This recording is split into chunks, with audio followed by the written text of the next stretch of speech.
الأول المثل ويداشني عندي توالين تيمور تيفي هي ما يتصرام فوالا نسعى تدويل نسمى البروفيسور الحسين يحيى سقيافة إدن مقل السيسعى سين يحريشن الديس قردش في اللاسل أمزورن في بي بي سي اللي حضرون نشتان في ذابو أمس باطلي من الجزائر إدينان في اللاس يعني الحوايج تمقرانين يعني سي لا بريمير فوا أين زرا إنشين تلفزيون انترناسيونال نسمو قولون بليس دو 80,000 personnes à travers les 4 coins du monde. Il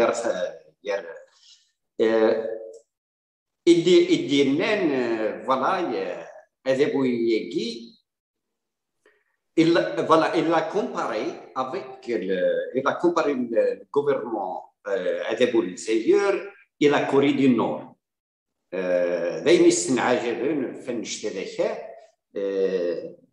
في أسنة النسيم في لا كونتريبيسيون دو سعيد سعد فين عنان سالو في ثلاثة دثرام يار المروح د الجزائر هي انك قبل اسمك في اكنوال اي مثنور البروفيسور الحسين يحيى اسنيني محبسي سنين في مورث الجزائر الحبوسيس اقلا غي ثمانوان ام جمالي كني داين السنور داير نتحدارتيو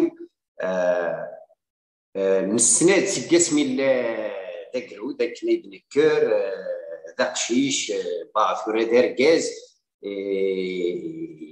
يتنادي ثلويث يخدمون في لي دروا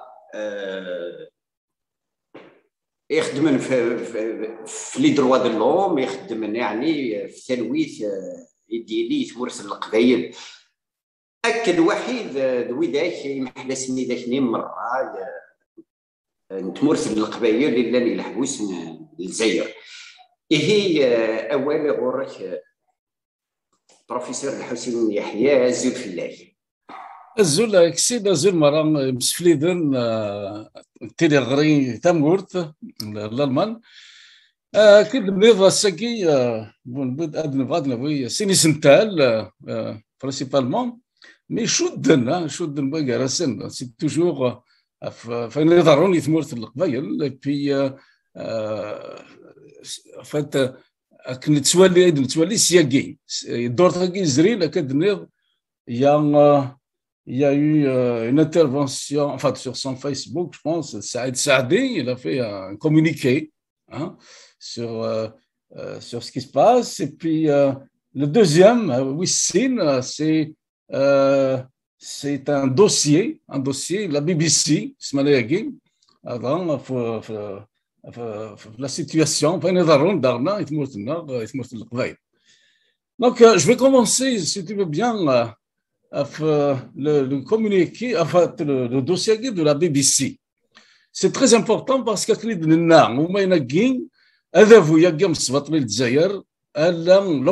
l'enquête internationale indépendante ou impartiale qui pourrait le remettre à sa place et qui pourrait faire émerger aussi la vérité de ce qui se passe, avec tous ces mensonges-là, etc.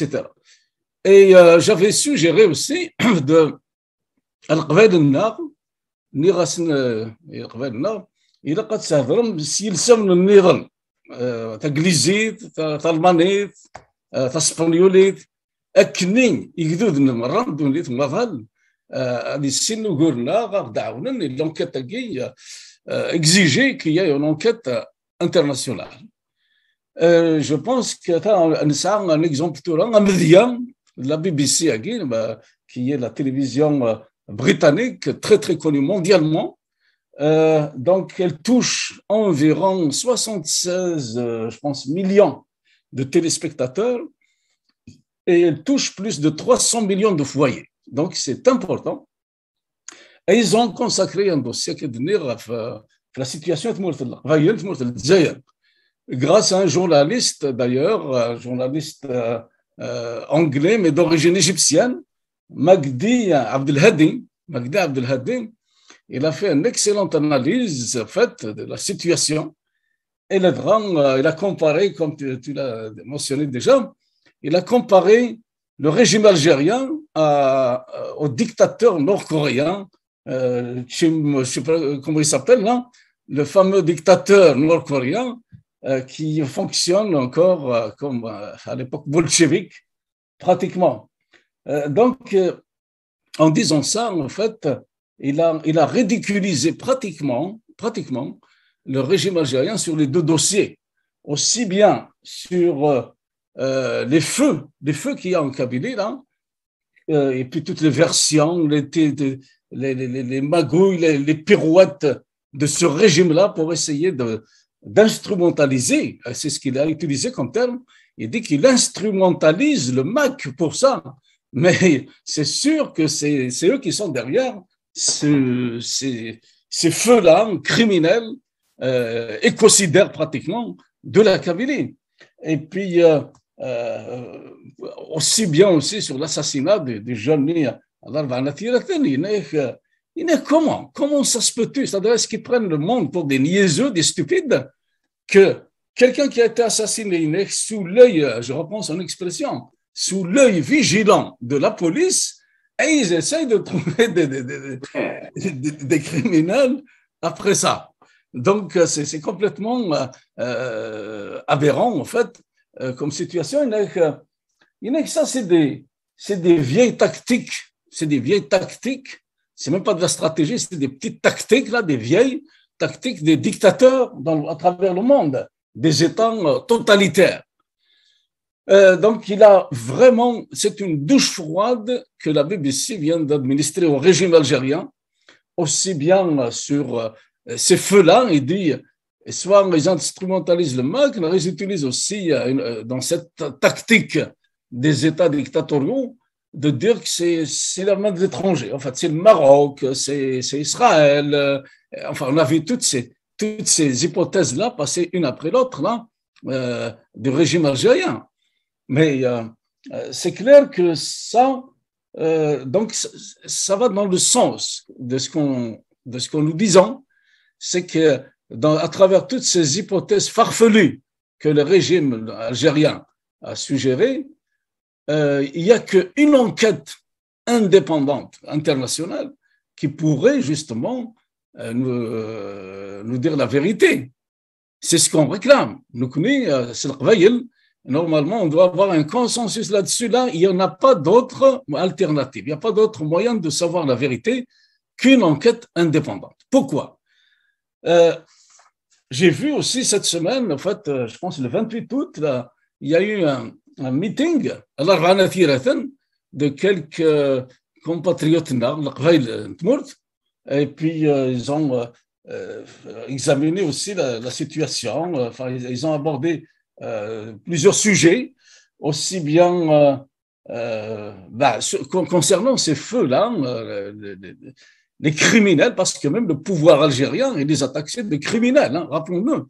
Dès le début, là, il a dit que c'est des feux criminels parce qu'ils ont parti 70 foyers d'incendie en même temps, etc. Je ne veux pas revenir là-dessus. C'est clair que c'est criminel. Et puis, ce groupe de citoyens, en fait, qui se sont réunis, il y avait entre autres Oulbsir, un certain écrivain, là, Kabyle, qui a participé à ça. Ils ont, je pense, si c'est de la naïveté ou si c'est aussi de l'inconscience, mais ils ont demandé qu'il y ait une enquête aussi, mais une enquête nationale en quelque sorte. Ils n'aiment pas qu'il faut qu'il y ait une enquête pour trouver, déterminer les criminels, etc. Mais pourquoi je dis que c'est de la naïveté? En 2001, quand ils ont massacré aussi des jeunes Kabyles, là, 130 ou plus, là, la même chose. Souvenez-vous, il y a eu une enquête du professeur Issad, de Bouira, qui est très connu en Algérie, en Kabylie. Il a enquêté pendant une année Il a identifié les criminels, c'est tous des gendarmes, etc. Je ne sais pas, je n'ai pas lu le rapport, s'il a identifié qui a donné l'ordre, si c'est Zerhouni ou Bouteflika ou Yahya, etc. Je ne sais pas. Mais ce rapport-là, il l'a remis en tout cas à Bouteflika et il a fini dans les poubelles. Okay, ils n'ont jamais tenu compte de ce rapport de Issad qui a perdu en fait, une année de travail, qui est parti en fumée.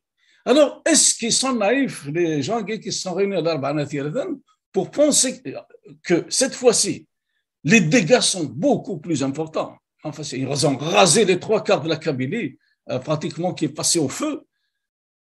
Est-ce qu'ils sont aussi naïfs que ce régime-là, il va se suicider, enfin s'auto-suicider?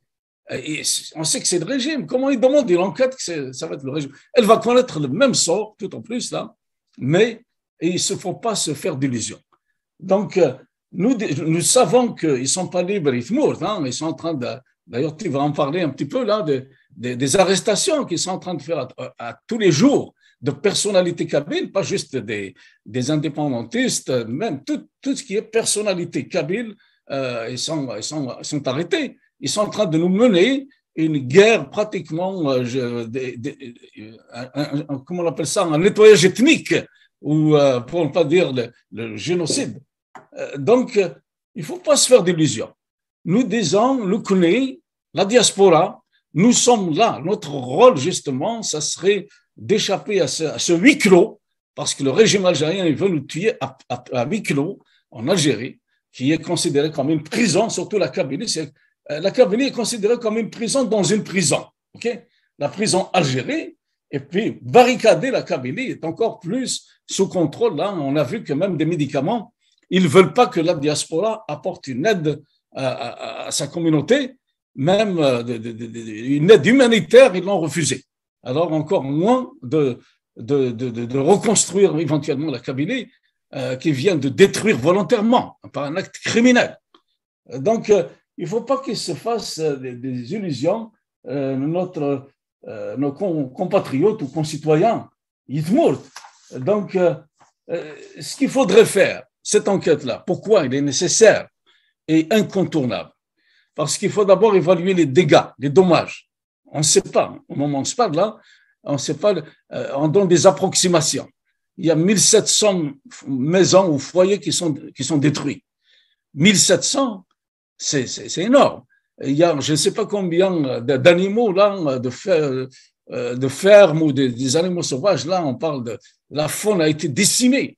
Les arbres, on ne parle pas de n'importe quel arbre de forêt là, on parle d'olivier centenaire. Et un olivier centenaire, ça vaut 4-5 forêts. C'est pas la même valeur. Il y a une valeur aussi, je dirais même sentimentale. Je me rappelle, il y a pas longtemps, en Italie, par exemple, je donne un exemple de la valeur d'un olivier. En Italie, il y avait une épidémie d'une bactérie qui détruit les oliviers, qui s'appelle la Xylella. Et j'ai vu des photos, des reportages là, d'une famille italienne qui vient de perdre un vieux olivier de 5 siècles et tout ça. Ils pleuraient comme s'ils ont perdu un membre de la famille. Ils étaient en deuil pour un olivier, en deuil. Et le journaliste, il a posé la question, pourquoi c'est un arbre, on peut planter d'autres?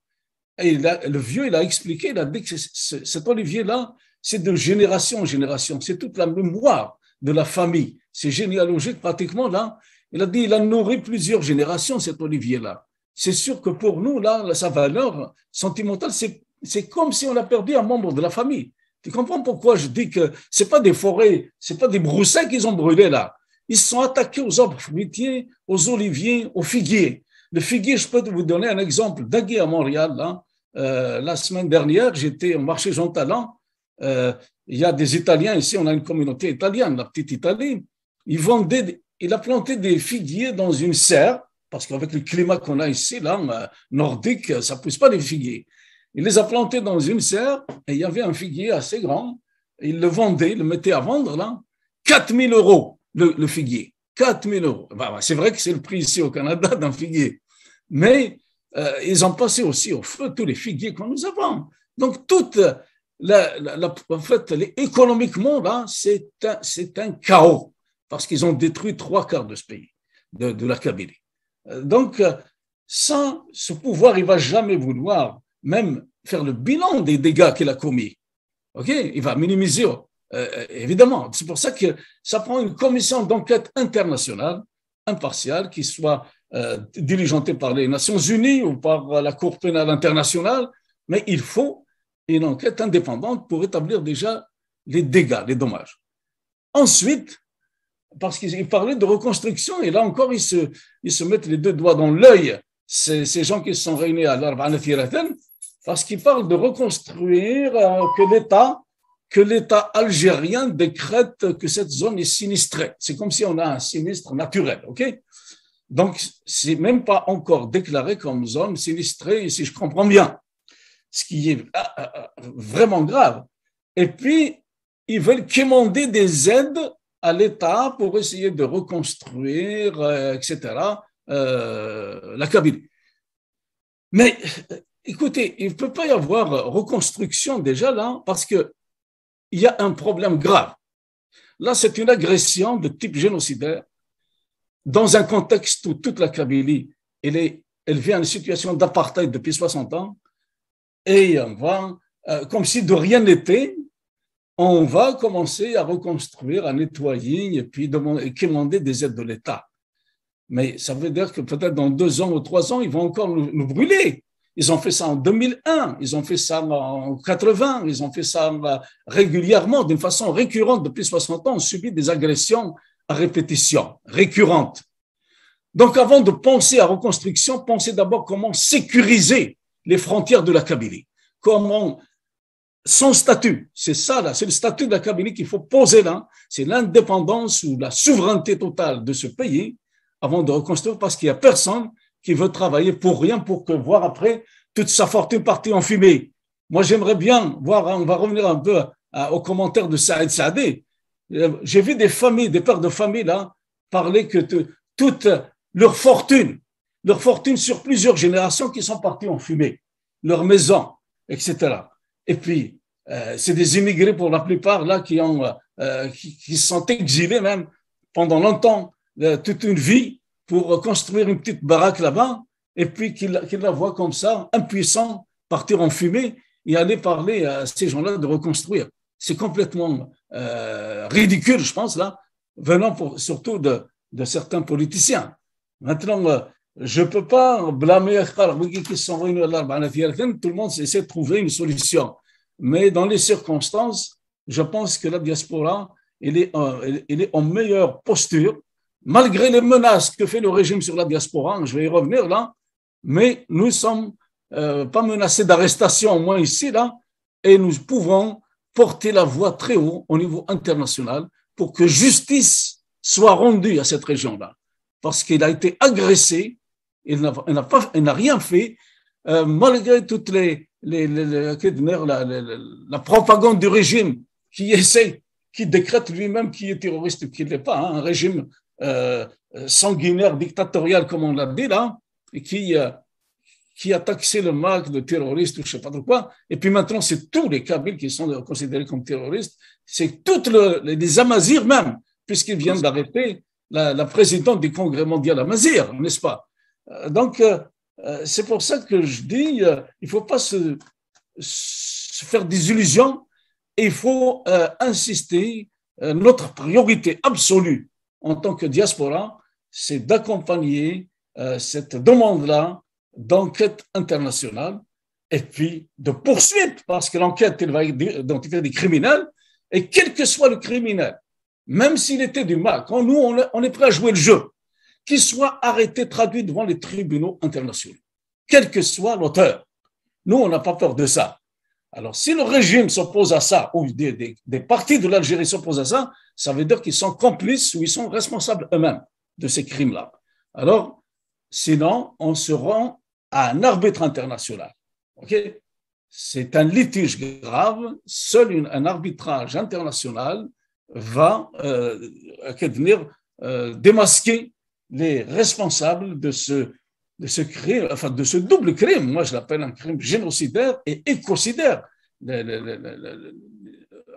qu'ils ont fait dans les circonstances du changement climatique. Et puis, je dirais aussi deux mots aux Algériens, là, ceux qui se considèrent algériens, hein, qui ne sont pas concernés, que l'écocide, là, l'écocide, ce n'est plus un problème algérien, c'est un problème planétaire.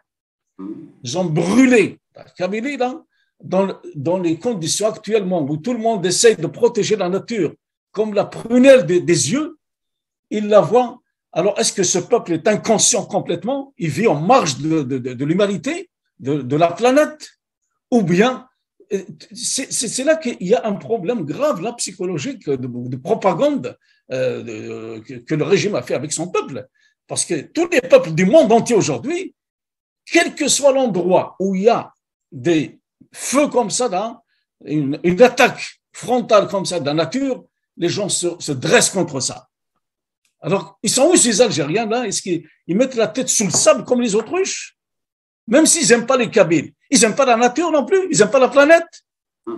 C'est un peu ça le problème qui est posé. Et en plus, les génocides, il n'y a personne qui aime ça, les génocides, là. Est-ce qu'ils veulent nous faire comme Saddam Hussein, le sanguinaire, là, qui a gazé les Kurdes à Halabja? Voilà un peu les questions qui sont posées.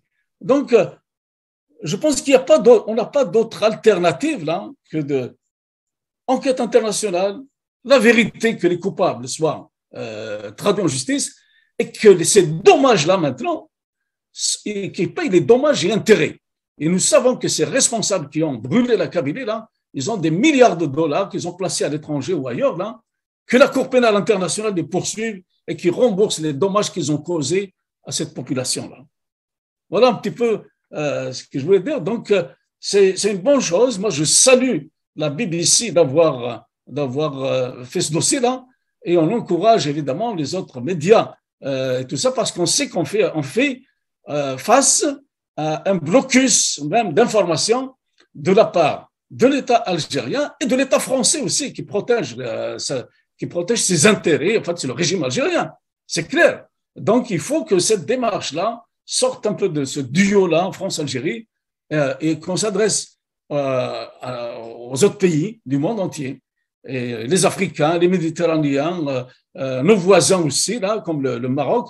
Je salue évidemment aussi le Maroc pour ses positions de principe courageuses qu'il a rappelées devant les Nations Unies.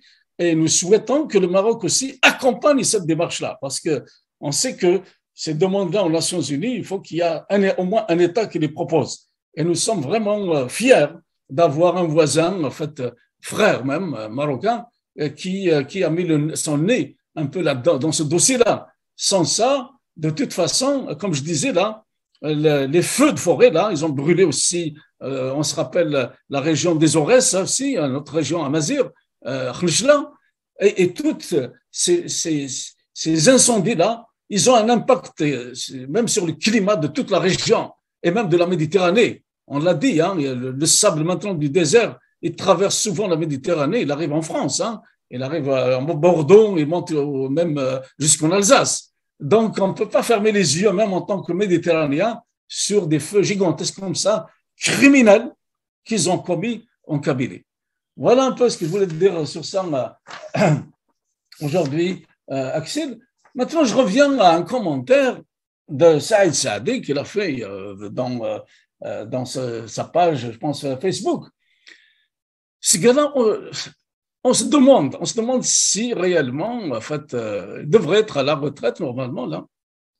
Mais il continue à y mettre comme ça des communiqués. On a vu que, par exemple, après le début des incendies, ça lui a pris une semaine pour éructer, dire quelque chose là qui n'a vraiment rien à voir. Pour lui, ces incendies-là, c'est comme un non-événement pour Saadi. Et puis Zaman, il prend des reculs, il voulait voir les réactions des uns et des autres avant de se prononcer. Une semaine. C'est-à-dire, ça a pris le temps de détruire toute la Kabylie, pratiquement, de brûler les 3/4 avant qu'il ouvre sa bouche. Ça, c'est un petit rappel. Et puis, la même chose là, ça lui a pris une autre couple de semaines pour prendre la parole. Et en plus, c'est non pas pour réclamer la vérité de ce qui s'est passé en Kabylie ou identifier des responsables, c'est pour protéger, vient à la rescousse du système algérien. justement, il a attaqué le Maroc qui a osé rappeler le principe d'autodétermination des peuples autochtones. Ça fait pas partie du vocabulaire du docteur Saadi, le peuple autochtone, parce qu'il sait ce que ça signifie au niveau international, parce qu'il y a des droits à l'autodétermination qui sont consacrés pour les peuples autochtones. Alors, il critique le Maroc d'avoir fait ça, comme quoi le Maroc qui cherche à agresser l'Algérie, batata. Il n'a vraiment pas parlé du problème de la Kabylie aujourd'hui. Et pour rappeler donc au Maroc que normalement on est des pays voisins et que c'est dommage, écoutez bien là, il dit que c'est dommage que le Maroc soutient une option sécessionniste en Algérie. On se croirait qu'on est dans la guerre de sécession aux États-Unis, ok? Ça n'a rien à voir. En fait, ses amis aussi, même français, soit dit en passant, ils traitent, quand ils parlent du problème kabyle, de séparatistes. Hein, quelque chose de très péjoratif, séparatiste. Maintenant, Saadi, il ajoute une autre couche, on est des sécessionnistes. On est tous sauf ce que nous réclamons, que nous sommes nous-mêmes. On n'a pas besoin de qualificatifs de X ou Y. Nous sommes souverainistes ou indépendantistes. Et surtout, avec ce qui vient de se passer là, je pense qu'il n'y aura plus d'autre solution ni de choix pour les Kabyles que d'être indépendants. J'ai parlé tout à l'heure que même pour reconstruire notre pays, la Kabylie, nous avons besoin d'une sécurité, de sécuriser nos frontières. Et on espère que cette enquête internationale débouche rapidement sur les responsables. Et pour entamer la campagne de reconstruction, on a besoin de plus que ce que la communauté européenne, entre parenthèses, là, elle vient de décider d'envoyer 80 000 euros à la Kabylie. C'est une insulte. 80 000 euros, c'est même pas le prix d'une maison. Ils ont brûlé 1700 maisons. Pour vous dire, le chemin qu'il nous reste à faire pour convaincre la communauté européenne. Et ça, je pense que l'influence de la France n'est pas pour rien là-dedans. Donc, on n'est pas des sécessionnistes, mais maintenant, avec ce qui vient de se passer, c'est la goutte qui a fait déborder le vase, je pense. Et il n'y a aucun Kabyle, en tout cas, que je connais, qui est prêt à refaire encore, reconstruire encore pour être détruit dans 1 an, dans 4 ans, dans 5 ans.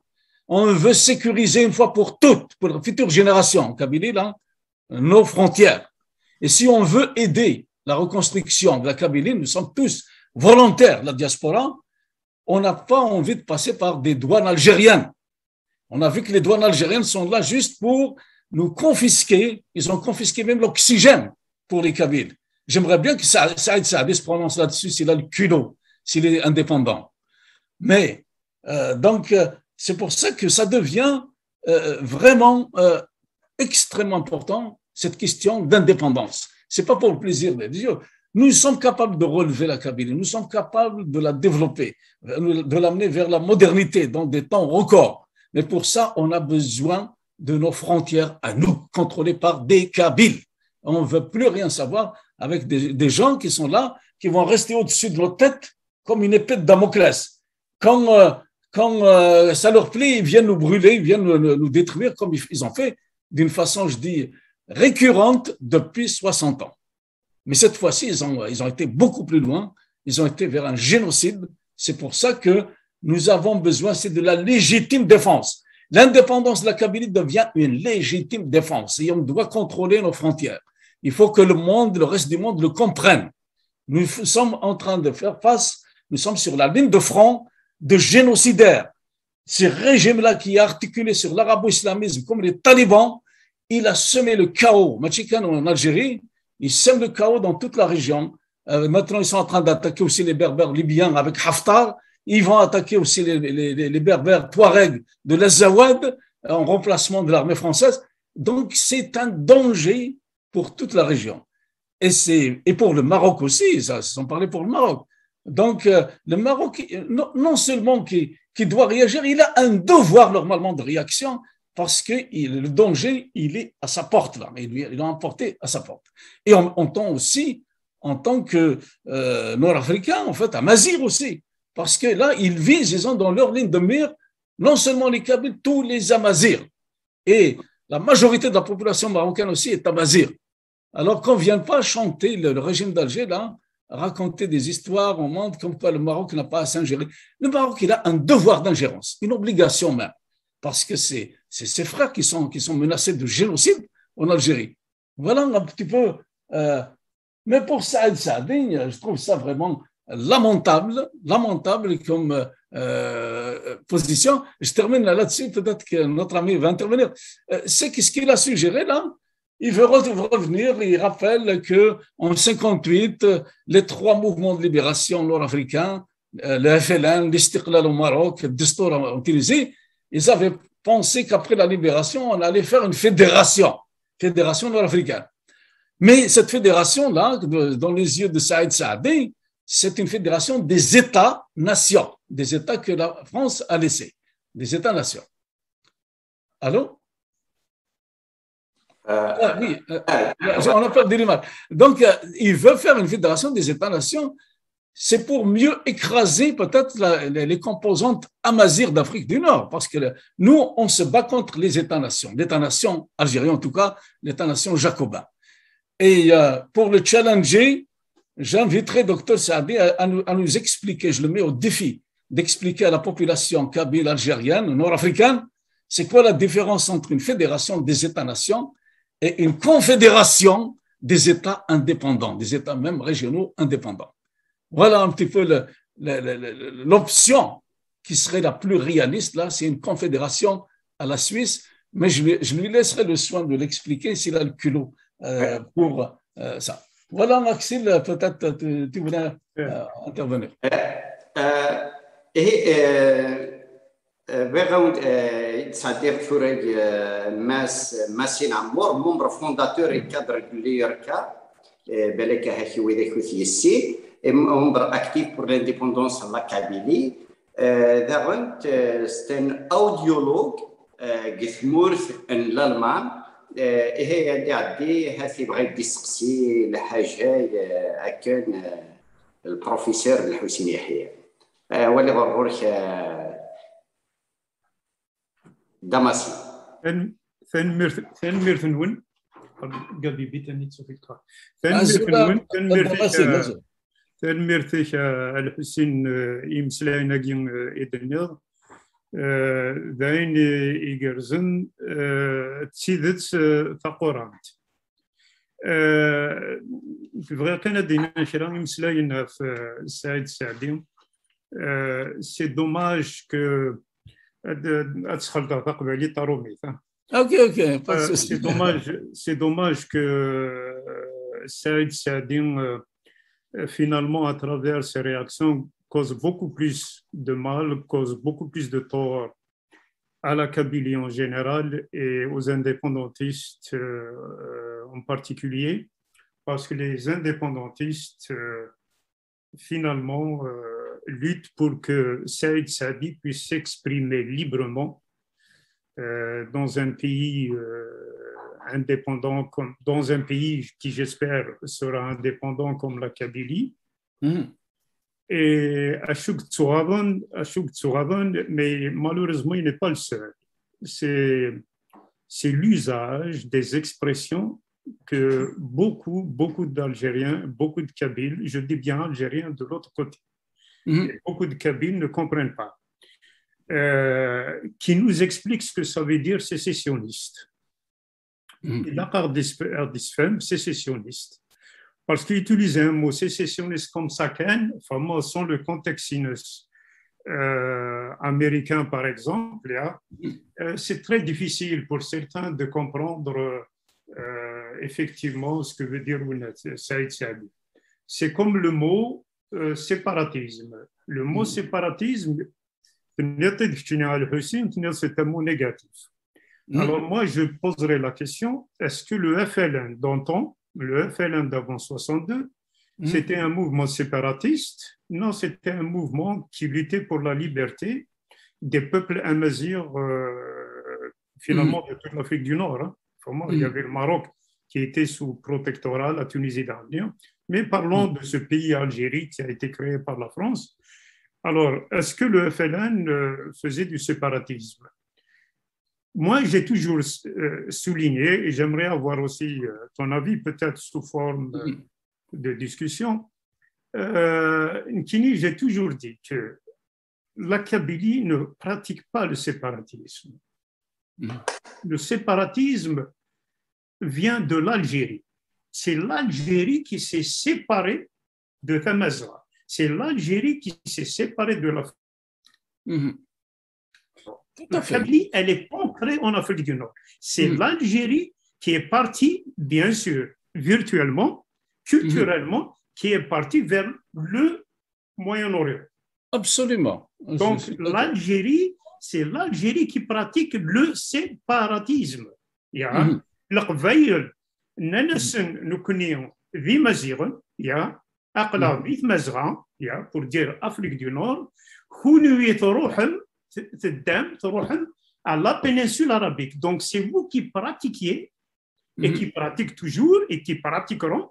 Hein? J'espère que ça va s'arrêter. Et qui pratiquent le séparatisme, ne serait-ce que culturellement. Hein? La langue, bund la langue ba'araven, donc, c'est un pays, premièrement plus vieux, mais ça c'est connu, hein? C'est un pays plus vieux que l'Algérie. Il a bien ses pieds en Afrique et en Méditerranée. Donc, nous connaissons le séparatisme. Et avec des moi personnellement, si on appelle ça séparatisme pour être libre,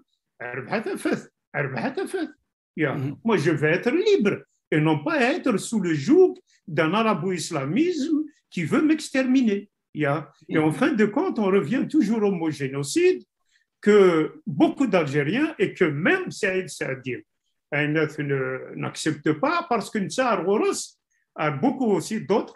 Le génocide, c'est la suppression physique de l'être humain. Alors que ce n'est pas vrai. Le génocide, si on y va dans la page de l'UNESCO et dans beaucoup de livres, j'ai un livre allemand où c'est vraiment bien défini ce que c'est que le génocide. Quand tu enlèves à un peuple sa langue, sa lecture, je m'excuse, c'est un génocide. C'est un génocide culturel. Mais si tu lui enlèves l'essence même de son existence, qui est la langue, donc c'est un génocide. Voilà ce que je voulais dire. Et juste, j'ai oublié Saïd Sadir.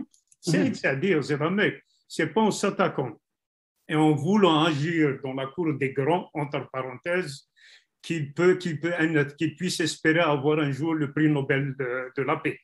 Moi, c'est ma thèse, hein, parce que Ergazagin, dans les années 80, ainsi de suite, je n'attaque pas sa personne ne m'intéresse pas. Moi, ce qui m'intéresse, c'est ce qu'il dit contre la Kabylie et ce qu'il dit contre les indépendantistes. Donc, ce type-là, s'il veut avoir le prix Nobel de la paix, ce n'est pas en s'attaquant au pacifique indépendantisme, à tous les autres. Tu luttes pacifiquement pour la liberté d'un peuple ancien, l'un des peuples les plus vieux de l'Afrique du Nord, du bassin méditerranéen. Alors qu'il s'arrête, j'attends autre chose d'un psychologue. Voilà. Je vais essayer de répondre. D'abord, dans cette intervention, il le répète souvent, il dit que c'est un problème de déficit démocratique pour lui, entre guillemets. Maintenant, ça a été repris aussi par le Hirak, la démocratie. Et ça, je pense qu'il se trompe royalement, et lui et les Hirakistes qui pensent que la solution du problème ou du chaos en Algérie globalement réside dans la démocratie. Parce que tout d'abord, la démocratie s'applique dans un pays homogène. Par exemple, dans une Kabylie indépendante, on va pratiquer la démocratie. Parce qu'on est d'une même culture globalement, mais on a quand même quelques petites différences qu'on va respecter. Mais dans un État comme l'Algérie, où il y a au moins 4 ou 5 composantes, entités, régions, des régions distinctes, la démocratie ne peut pas régler le problème. C'est les pays où il y a une diversité comme celle-là, c'est seul, j'ai parlé tout à l'heure de confédéralisme, par exemple, là, on pourrait avoir une espèce de confédération économique comme la communauté européenne, mais ça dans un deuxième temps. Mais le problème, actuellement, la démocratie directe, là, ça va être d'abord les indépendances régionales, parce que dans le cas de la Kabylie, on l'a dit, là, c'est depuis 62, ça fait presque 100 ans que nous subissons. Il y a des mots qu'on ne trouve pas dans la bouche de Saadé, hein, le mot comme apartheid, le mot comme, comment on appelle ça, le jacobinisme, hein, le pouvoir central. Et ça, il fait bien de ne pas les prononcer. Et il veut donc nous livrer, en quelque sorte, nous, on lutte pour notre langue, pour notre culture distincte.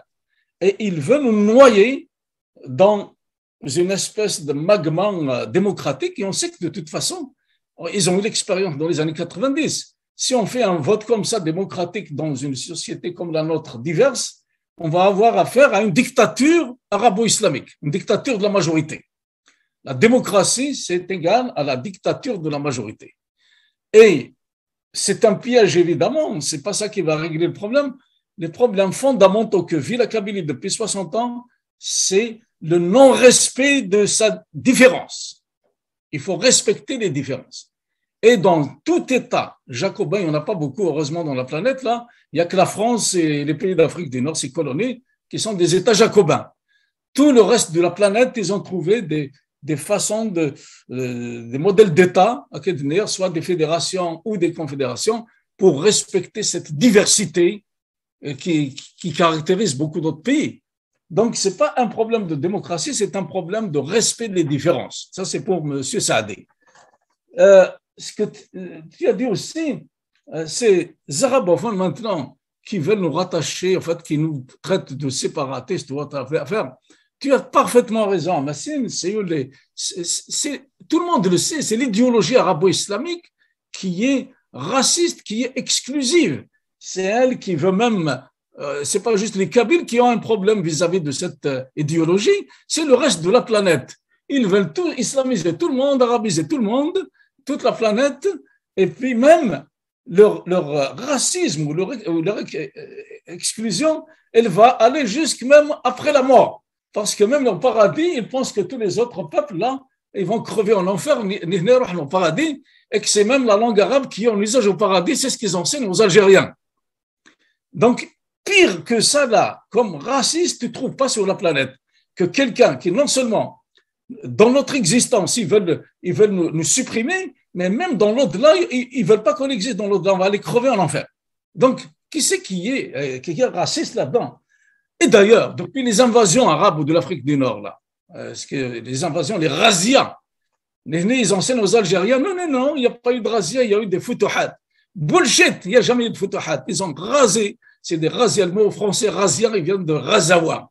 Razawat, c'est de raser les pays, de prendre comme un butin de guerre. Et les Mazirs libyens, jusqu'à maintenant, les Mazirs de Libye, ils appellent à la fin de Isarghinan. Isarghinan, c'est-à-dire c'est des brûleurs, c'est des gens qui brûlent sur leur passage là. Et ce n'est pas pour hasard qu'ils ont brûlé la Kabylie aux 3/4. C'est dans leur culture de brûler les gens. Soit nous brûler en enfer ou nous brûler en vie. Et c'est ce que leurs ancêtres même ont fait de toute l'Afrique du Nord. Ibn Khaldoun était témoin. Il les comparait même à des sauterelles. Il a dit tout, il rasait tout sur leur passage, notamment les Bni Hilal et les Bni Soulaym. Donc, ce n'est pas la première fois qu'ils brûlent la Kabylie, d'ailleurs, je rappelle à ça. Moi, depuis 20 ans, à chaque été, là, à peu près, je vois qu'ils brûlaient la Kabylie. J'ai fait plusieurs fois des interventions, même sur les radios, sur les médias, pour dénoncer, dire que c'est des faits criminels et qu'il fallait même équiper les pompiers avec des canadaires. Ça n'a jamais été entendu par qui que ce soit, même pas par même par l'opposition, comme un Saadi. Il était au pouvoir, ce gars-là. Et ils sont où les canadaires qu'ils avaient préparés, hein? Donc, si c'était leur pays, la Kabylie, ils ne l'auraient pas brûlé. Moi, je ne connais pas un peuple qui brûle son pays. Si, réellement, les Harakis, ils disent que il n'y a pas d'Algérie sans la Kabylie. Bon, il vient de brûler la Kabylie, donc il n'y a plus d'Algérie pour moi là. C'est terminé. Nous, ce qu'on veut, c'est l'indépendance de la Kabylie, sécuriser nos frontières internationalement. Et j'espère que, comme je l'ai mentionné, après une commission d'enquête internationale, d'identifier les criminels qui paient les dommages et intérêts et que les Nations Unies envoient des casques bleus pour sécuriser nos frontières, pour que la diaspora puisse reconstruire, s'attaquer à la reconstruction de la Kabylie avec nos amis internationaux et avant qu'on passe le temps qu'on organise notre État moderne de Kabylie. Sans ça, c'est clair que c'est un génocide qui vient d'amorcer là, parce que ils ont mis cette région, ils l'ont brûlée, ils l'ont mis à huis clos, ils l'ont barricadé avec leur armée, les frontières, donc ils vont les laisser, les survivants vont laisser mourir à petit feu. Ils sont en train de les arrêter, comme on l'a dit, au jour le jour, tous les militants, tous les activistes, je dirais, Amazigh, Kabyles, ils sont en train d'être arrêtés et ils vont faire une espèce de... c'est ça le génocide. Et ils sont en train de la couper de la diaspora aussi, les survivants. Ils les coupent, on n'a même plus le droit même de voyager là. Un billet pour les immigrés, on fait exprès, hein, un billet Paris-Alger coûte 700 ou 800 euros, alors que pour aller vers Tunis ou Maroc, c'est dans les 79 euros. Donc, ils veulent au maximum limiter l'aide ou les contacts de la diaspora avec notre communauté d'origine. Et ça, c'est pour parachever ce génocide qu'ils ont amorcé en brûlant les 3/4 de notre pays.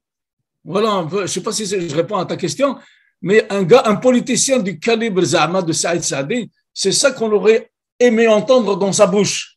Pas de venir nous chanter des chansons vieilles là, de retourner en 1958 et de faire rêver d'une fédération d'États-nations. Le vrai problème, il est là. Il y a un drame humanitaire au moment où on se parle en Kabylie. Il y a un drame. Il y a des gens qui sont brûlés au 3e degré, qui sont en train de souffrir.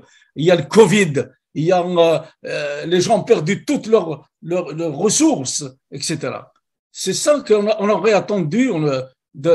Mais que veux-tu qui vienne de la part de quelqu'un qui a, comme je dis là, vécu avec ce système-là pendant des années, des décennies, et puis c'est sûr qu'il est pas libre même dans ses paroles.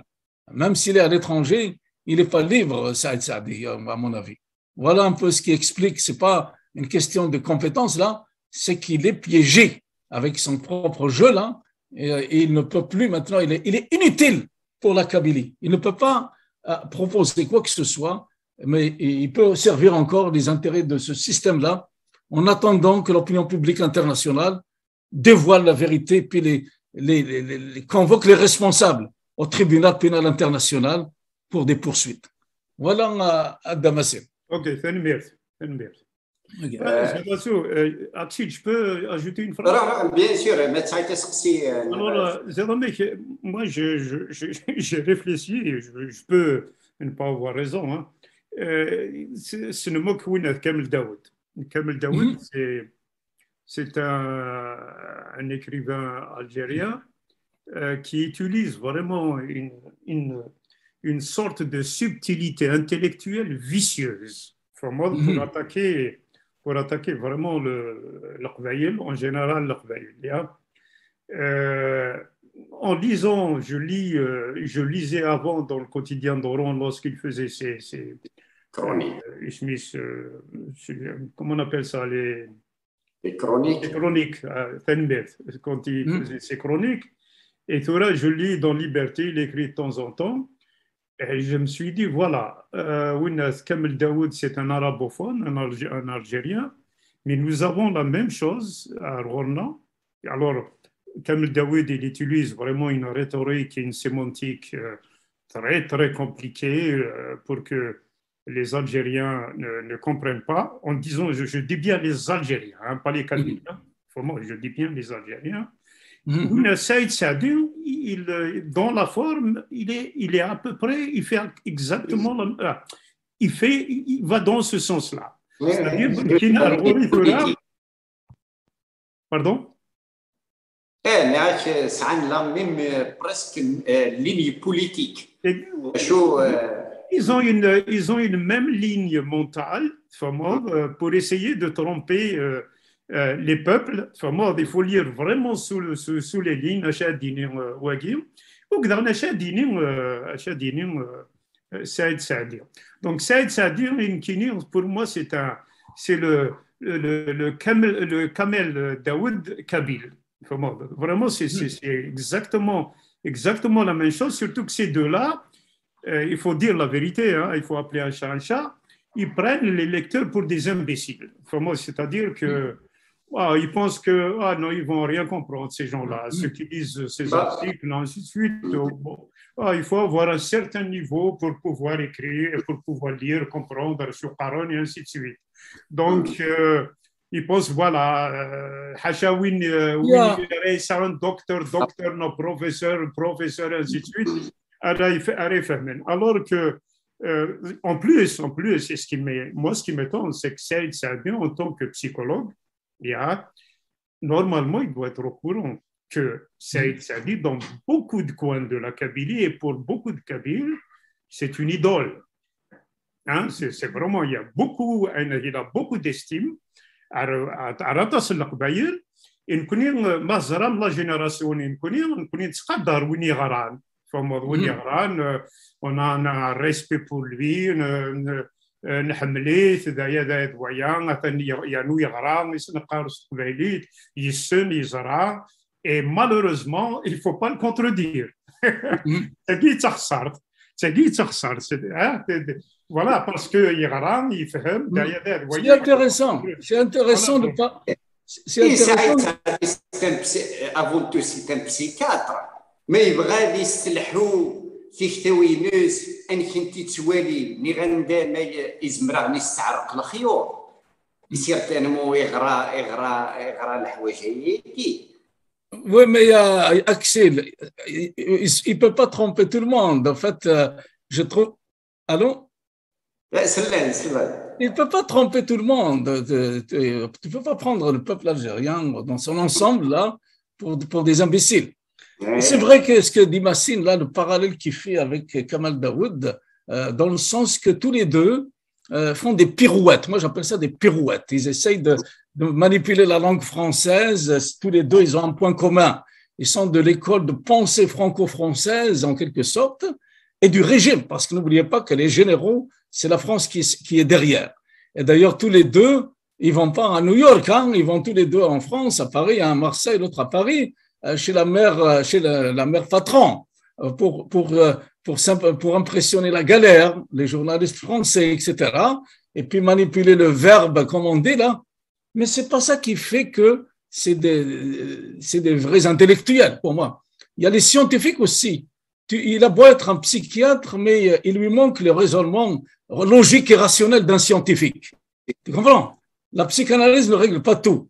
La psychanalyse peut donner peut-être des outils pour manipuler des gens, oui, certes, mais on a aussi d'autres psychanalystes, heureusement, qui sont plus conscients.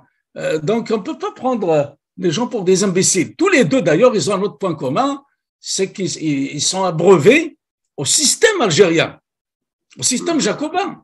Un, c'est un journaliste, il fait la navette entre Paris et Oran et tout ça.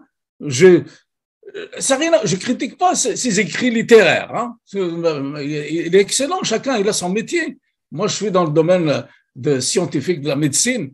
Je suis aussi, en toute modestie, parmi le top des 2% des meilleurs chercheurs au niveau mondial. Mais c'est pas une question d'écrire comme ça. Ils ont la plume, ils écrivent des articles dans le journal. Ça ne veut pas dire que c'est des prophètes, ces gens-là. Donc, il faut les remettre à leur place. Et je vois les manipulations que fait Saadi extrêmement dangereuses parce que tous les deux, ils tirent la couverture pour sauver ce système-là. Et malgré eux, parce que le patron français, elle veut aller dans ce sens-là. Voilà ce qu'il faut dire sur ces gens-là. Sinon, que je les mets au défi tous les deux, qui nous expliquent comment régler le problème de la démocratie à guillemets même directe, dans un État jacobin. Pourquoi est-ce qu'on est condamné par la France à vivre dans un État jacobin comme eux? Et ce n'est pas le modèle en la matière. On sait qu'il y a 4 ou 5 composantes en France qui sont exclues aussi de la France, hein, les régions, comme s'appellent les Corses, les Bretons, etc. qui ont des cultures différentes, qui ne sont pas acceptées dans un État commun comme la France. Et je rappelle aussi à nos amis français, moi je n'ai rien contre la population française, je parle des dirigeants, mais je connais plus la France que l'Algérie d'ailleurs, pour la petite histoire. Mais je sais très bien que De Gaulle, par exemple, général De Gaulle, il a quitté le pouvoir, il a démissionné sur cette question, indirectement, parce qu'il avait fait un référendum en 69, après les soulèvements des étudiants en 68, il a fait un référendum en France. Et l'enjeu du référendum, c'était quoi? C'était la régionalisation. En fait, c'était une première forme de donner de l'autonomie ou de l'indépendance aux régions. C'était la régionalisation. Il voulait donner de plus de pouvoir aux régions, à la Corse, à la Bretagne, etc. Et il a mis son pouvoir en jeu sur la table. Il a dit aux Français, si vous votez pour moi, pour ce programme-là, je reste président. Si je suis défait aux élections, je vais quitter le pouvoir. Et c'est ce qu'il a fait. Il a perdu par pas grand-chose. Je pense que c'est par 51% qui avait rejeté le référendum. Et le lendemain matin, il a quitté la présidence française. Il est parti à sa retraite à Colombey, les deux églises. Il y a beaucoup de Français qui l'ont oublié, ça. Ils adorent tous le général de Gaulle, même de l'autre côté, là, même en Algérie, il est respecté dans le monde entier. Mais il faut respecter les idées de l'homme aussi. Il avait compris de Gaulle que ça ne peut pas tenir un État jacobin en France. Et pourquoi ça tiendrait en Algérie? Qui nous répondent alors, ce psychiatre-là, ou bien notre journaliste Kamel Daoud là-dessus? Oui, oui. Okay. D'ailleurs, juste la contribution de Kamel Daoud, ça fait شحال كان واحد من 4 سنين كني فيه رشيد قلنا اقرا ثلثي لي بوبل امازيغ اقرا الى اتنطف جيست كوم سوفينير اقرا كسا الى كنسمي شغل الجزائر Mais tu sais, cette idée lui vient d'où? Il vient de son école de français, là, où on apprend au petit français nos ancêtres les Gaulois. Ils veulent nous apprendre nos ancêtres les Amazirs, et puis c'est de l'histoire, ça. Et c'est là qu'il se trompe royalement, qu'il aille dans les régions amazirophones. Aujourd'hui, nous ne sommes heureusement pas exterminés encore, là, et on est prêt encore à lutter pour notre survie, ça, c'est clair. Et c'est tous les Amazirs qui sont concernés aujourd'hui. Et encore, tout le tableau n'est pas noir là pour ceux qui. Je vois qu'il y a beaucoup des nôtres qui sont plus ou moins désorientés ou déprimés avec cette répression d'un autre âge qui frappe la Kabylie. Mais je leur dis qu'on n'est pas seul. On a des amis et heureusement là, et je salue encore une fois de plus les Amazirs marocains qu'on va trouver à côté de nous et ils ne permettront pas ce génocide-là, ça c'est clair. Et nous avons aussi d'autres amis à travers la planète. Et c'est le rôle de la diaspora de faire ce lien-là. Et on ne demandera pas l'avis ni des généraux algériens, ni de qui que ce soit en ce qui concerne nos amis. C'est nous qui les choisissons, nos amis. Ce n'est pas les généraux algériens qui vont nous dicter avec qui on va être amis en tant qu'Amazir. C'est ça un Amazir qui veut dire étymologiquement là, les hommes ou les femmes libres. OK? Imaziran, Timaziran, c'est les hommes et les femmes libres, ni le général, ni rien du tout, ni un psychiatre qui va venir nous mettre dans les rangs. Ouais, voilà. D'ailleurs, سعيد صادي كمال داوود نشرون يسم le peuple kabyle le peuple الشاوي غد بدر الحوايج هذه ذاكتي نغني نشر الحوايج ذاكتي كومبليتومون كونترير يعني voilà, il garde un souvenir d'ailleurs, et puis avec le temps, il va disparaître. Bon, mais ça m'a oublié de dire voilà, écoute, voilà, ce que je souhaite là, c'est qu'on va poursuivre cette demande-là, les démarches pour l'enquête internationale, et puis que la diaspora, il faut qu'elle soit consciente. On a encore du travail qui nous attend. On va soutenir les collectifs d'avocats qui sont actuellement les dossiers, les plaintes qui sont déposées, les appuyer. Je pense qu'il n'y a pas d'autre solution pour nous pour l'instant. Et c'est comme ça qu'on peut aider les nôtres Itmour, c'est de desserrer les taux aussi bien les frontières que la situation de répression qui sont en train de mener, comme les SS des gens, ils arrêtent les gens dans leur maison, ils violent des domiciles, ils violent tout en Kabylie. Et c'est ça qu'on va mettre un frein à ça. Et c'est le rôle de la diaspora. Voilà. Massine, ça m'a fait plaisir. Donc, ça me fait plaisir d'avoir écouté un académie de